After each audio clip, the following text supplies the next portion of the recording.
Hey, Reedy, third and I swear final video. Just want to say a couple things before I get started. First off, a whole lot of people have had a bad 2020, but I think you've probably had one of the worst. So I'm really sorry this is all happening to you, but it's nice to see you trying to pull through it. And I did want to let you know that I do miss you having you in class. You've got one of those sense of humors that I love, even when you sometimes use it for evil rather than good. It's great to have you around. And when you broke your leg in football, it's the only thing the kids talked about in class. That's why I started like teasing you, like, "Are you okay?" Because for 5 days I got to hear about your leg, which I'm glad they were really concerned. It just shows how much your classmates care about you. So let's get this done with, and then email me if you have any questions whatsoever as you're completing your review sheet. By the way, in your review sheet, the last question about turn to page 179 or something, you can skip that one. We don't have books, so we're not doing that one.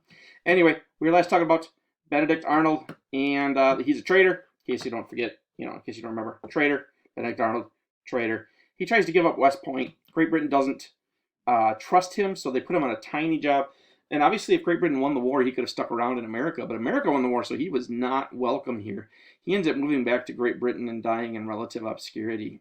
He gets exactly the opposite of what he wanted, which is to be recognized for his talents. And he goes down in history. Now, the truth is, we still talk about him, so I guess if you're just looking for fame, he's famous. But he was looking to be recognized for his talents, and he gets the exact opposite by switching to the British side. So the moral of the story is, if you ever serve in the military, Brady, don't be a traitor and switch to the other side. You're not going to get what you want out of it. All right, so let's talk about the end of the war. Because of Cowpens, because of Francis Marion, because of all of the work done by the militias, Cornwallis, and you can see he's got about 7,000 troops left, is going to head north, and he's going to go to a place called Yorktown Peninsula right here, and he's going to try and get resupplied and get new troops because he's just not accomplishing what he needs to, and it's certainly not accomplishing it quickly. As you can see down here, he actually started in 1779. It's taken him 2 years to do this, and he's got not much done. As a matter of fact, when he leaves to go get new troops and supplies, the Patriots sweep in and take everything he gained, except for the 2 ports, because they couldn't take those back. The British Navy was supporting them. So Charlestown here, which becomes known as Charleston, South Carolina now, and Savannah are their 2 main ports. Can't take those back. The British ships in the harbor are going to prevent us from ever taking those cities back. But everything else that he took and the British now controlled, he's going to lose the moment he leaves and goes up to Yorktown. So 2 years with nothing accomplished. The Parliament and the King are getting very impatient with him. So he heads up and does what the British Army traditionally does. He backs himself up to the water. And this is a peninsula, which means he's going to be a little bit vulnerable to attack by land because he can't get out of the peninsula. But since the British had a massive navy, not only is he going to get resupplied by that navy, but let's say, George Washington does come down and attack him, he can get on the boats and leave. This is a great place to flank. He can get out into the ocean and go anywhere he wants. So the British usually back themselves up to the water to get resupplied. Those boats would come in behind them, give them everything they need. If things got in trouble, they would just get on the boats and go. Pretty normal. So he goes on to Yorktown Peninsula, named after the town of Yorktown, and he goes to get resupplied. He's assuming that British Navy is going to show up, because it always has. But instead, it's been a couple years since Saratoga, and the French fleet shows up. Come on, computer. There we go. All right.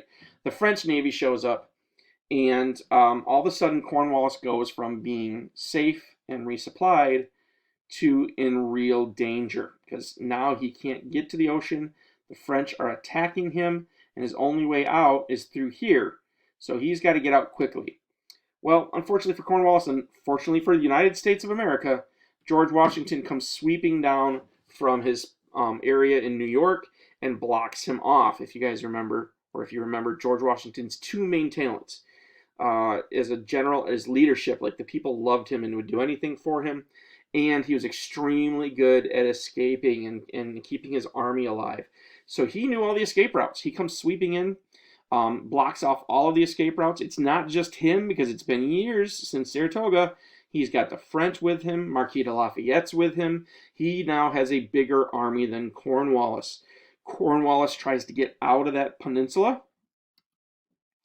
Come on. There we go.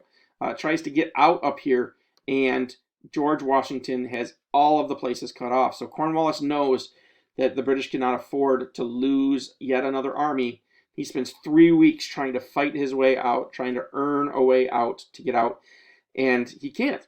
And Washington does such a great job of penning him in that he surrenders the last major army that the British are going to lose during this war. After the Battle of Yorktown, there's going to be no major battles. The fighting is really going to end. There's going to be some small skirmishes and stuff like that. But just because the war is over doesn't mean we're at peace. We now control 3 large armies of the British and a couple small ones. We took an army at Saratoga. We took Burgoyne's army. At Yorktown, we took Cornwallis's army. And at Vincennes, we took a small army. And at Cowpens, we took a pretty decent-sized army. So we're controlling a lot of Great Britain's troops. And we have so many troops that they are now kind of vulnerable to an invasion from France. Remember, every troop, every soldier in America was one that wasn't protecting Great Britain. And their mortal enemies are right across the water. So we didn't have to win the war by beating Great Britain. We had to not lose. We had to be so annoying and cost Great Britain so much that they give up. And we now have enough troops where that's going to happen. Normally you would pay a bunch of money to get those troops back, and certainly America needed money, but we weren't going to give them up for money. The cost of getting those troops back was going to be freedom, that we were going to be independent. So we're going to hold on to those troops until England agrees that we are independent colonies. We have them over a barrel. So it comes time to sign a peace treaty with England. And they are stunned by the loss at Yorktown. They are willing to bargain. The king himself says, no way, I will never quit. But that's because kings don't care about their people. That was one of the big reasons we left Great Britain, is they didn't care about us colonists. So the king says, we'll fight to the last man. But because things are complicated in England, the king doesn't control the money. That's what Parliament largely controls. And Parliament says, thank you very much, but we're going to go ahead and sign the peace agreement. Technically speaking, we are not at peace with England until the king and Parliament sign off. Parliament signs off right away and actually pulls the troops home and pulls the navies home. So we are not fighting anymore, but we are not at war until the king signs the treaty. And the king's not going to do that for like another 2 to 3 years because it's a matter of pride. He doesn't want to be the first king on earth to lose a war to his colonists. That's super, super, like when you go to the king meetings, they make lots of fun of you when you do that. So he takes forever to sign it. We're going to have the peace talks in Paris. Paris is the coolest city on earth at the time, so everybody likes to go to Paris to do their peace agreements. We're going to have several treaties of Paris in American history, and then we're going to have a Treaty of Versailles, which is the most important treaty in the history of the world.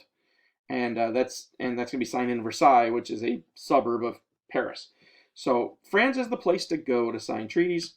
When we sign that treaty, we end up with this land. And this is going to be the agreement that ends the war, and these are the new rules. America now has all of the land that Great Britain used to have in what we call America. They're not going to lose Canada. They would never have signed a treaty that says they have to get out of Canada too, because there was no fighting up there. We didn't want Canada. We wanted independence. We didn't want to even beat Great Britain. We wanted to be left alone.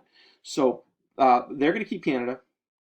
Spain is going to get Florida because Spain joined us and wanted something out of the war.